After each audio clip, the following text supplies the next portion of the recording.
Himself is Matteo Savasta from University of Milan and Heriot-Watt University, and he will tell us something about homogenization of random systems with partial degeneracy. Over to you. Thank you, Matteo. I want to thank the organizers, Matteo, Katie, and Luigi, for the invitation to such a wonderful workshop. And okay, there is no spectral term in the title, but okay, we'll see later why these kind of systems are interesting from the spectral theory point of view. And but let's begin with the setting.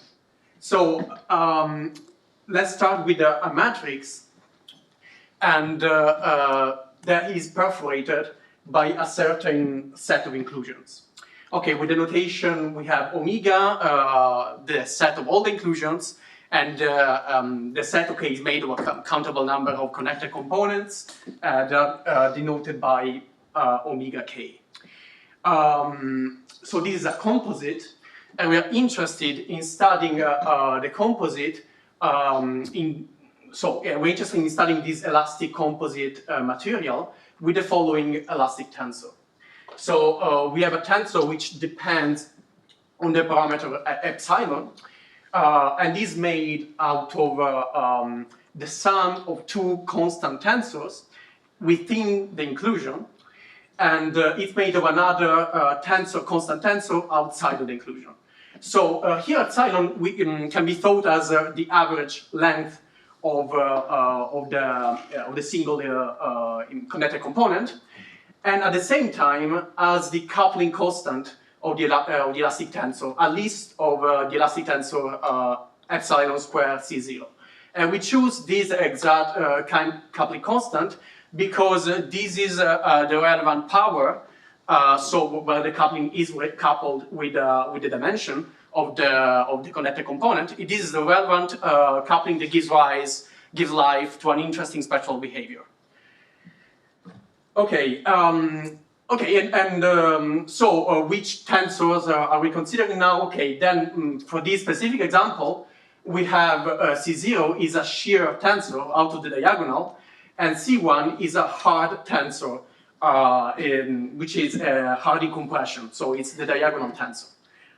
And of course, C2 and C0 plus C1 are elliptic on the symmetric matrices, and this will allow us to use Korn inequalities, okay, and to have a well-posed elliptic problem. Okay, so moving on, I have to mention, that this is the stochastic term. So this is a stochastic setting, and so the inclusions are stochastically distributed. In particular, okay, I will now explain the probabilistic setting, but you can think about the inclusions as being as inclusions stochastically distributed, and we can variate, let's say, the shape, the position, also the dimension of the inclusions. And this is actually relevant, okay, it's relevant for material science applications. And so the probabilistic framework is, okay, we consider as capital omega, okay, the space of all the admissible configurations. And, okay, we have a dynamical system that acts on this probability space through translations, and we require stationarity of the probability measure, and the ergodicity of the system. Additionally, okay, we have a stochastic derivative that, I mean, is nothing too fancy in the sense that can be related to the distributional derivative of the extension. And so by extension, I mean, okay, let's say I have a function in L2 of omega, and I denote the function in L2 omega with an overline, with a bar, and I consider its stationary extension without the bar. So when I remove the bar, I'm fixing a single admissible configuration, and then I'm looking at the physical space. Okay, and okay, of course, ergodicity allows us to use Birkhoff's ergodic theorem, which is fundamental to pass from the physical space to the probabilistic space. So why are we studying this system? And why? Okay, in the title there was the term homogenization. Why is it homogenization? It's more homogenization because we are interested, okay, in understanding the macroscopic behavior of this system. So for very small epsilon, and for very small epsilon, this is a very hard problem because the coefficient of the Laplacian are highly oscillatory, are highly discontinuous at a very small scale. And so we hope that in a meaningful sense we can get a limit for epsilon that goes to 0, study the effective homogenized operator that hopefully is simpler because it hopefully will have constant coefficients. And then if we have a certain suitable, if we have a suitable spectral convergence, then we can retrieve information for the small epsilon problem, studying the spectrum of the simpler homogenized problem. Okay, for the non-degenerate inclusions, so where the elastic tensor is fully of order epsilon square inside of the inclusions, this work has been studied, this framework has been studied by Matteo, Michael Jordancev, and Igor Belcic, and they obtain, okay, an interesting interesting spectrum that is characterized by the Beatrice matrix, when this matrix is positive definite. But in general, in that case, okay, in the stochastic case, the spectral convergence holds only on bounded domains. And okay, for scalar system, an interesting spectrum has been obtained already by Zhikov in 2004. So, okay, I already mentioned the goal, and is to study this case with partial degeneracy. And okay, and now we need, okay, this is a two-scale phenomenon. We have a macroscopic scale, a microscopic scale, and we need a suitable convergence, which is called, okay, two-scale stochastic convergence, which accounts for both the macroscopic scale and the microscopic scale. So we test, in this case, against a test function which has a macro component in X and a micro component, which is related to the function f.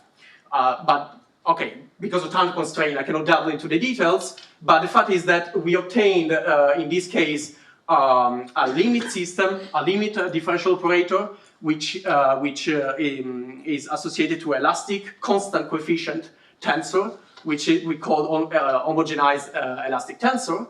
But in this case, because of the specific choice of the degeneracy, the macroscopic scale and the microscopic component, they are decoupled. So we obtain a decoupled system, and this is really due to the kind of the degeneracy.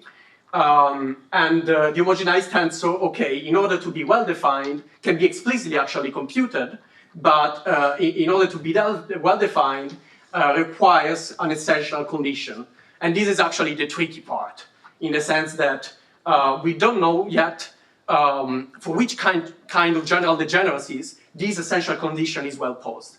Okay, intuitively, you can think about the essential condition as a generalization of the Korn's inequality for degenerate tensors. So, from the spectral point of view, the fact is that, okay, if we look at the whole space, then we have a trivial spectrum. Because the homogenized tensor is elliptic, okay, and the spectrum then is a whole positive line. And this is, I repeat myself, but this is due to the fact that the two scales in this specific example are decoupled. And the decoupling causes, makes the spectrum trivial. Exactly, this is the crucial property. Because of the degeneracy, we have that the solution to the microscopic problem has zero average, and this decouples the system.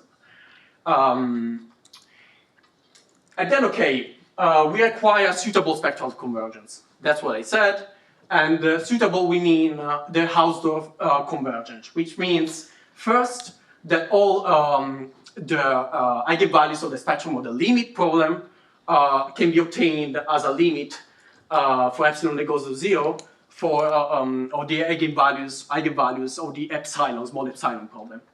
And then, okay, vice versa, all the limit points for epsilon that goes to 0 for lambda that is in the spectrum must pertain to the spectrum of the limit problem.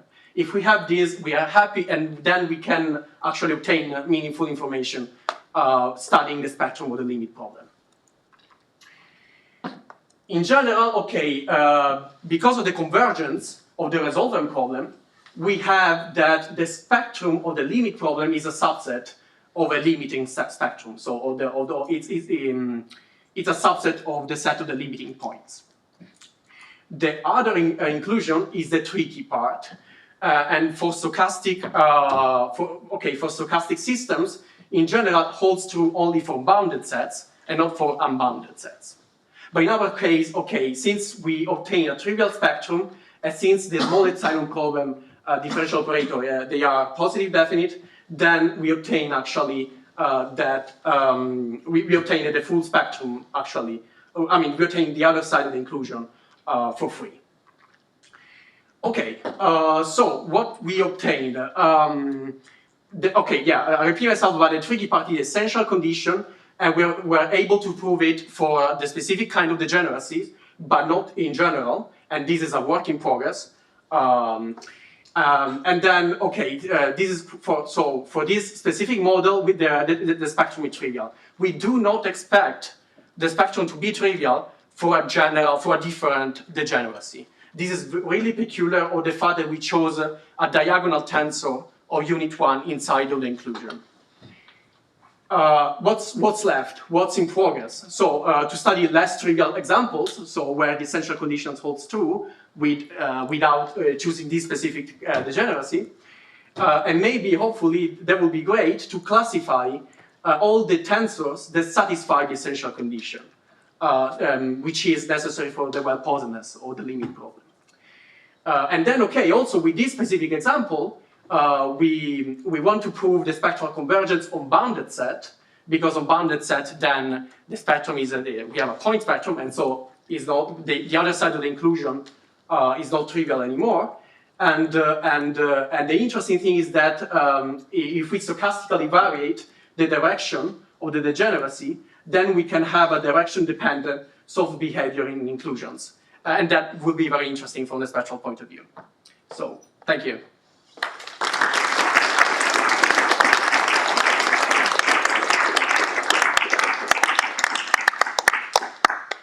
Thank you, Matteo. Any questions from the audience?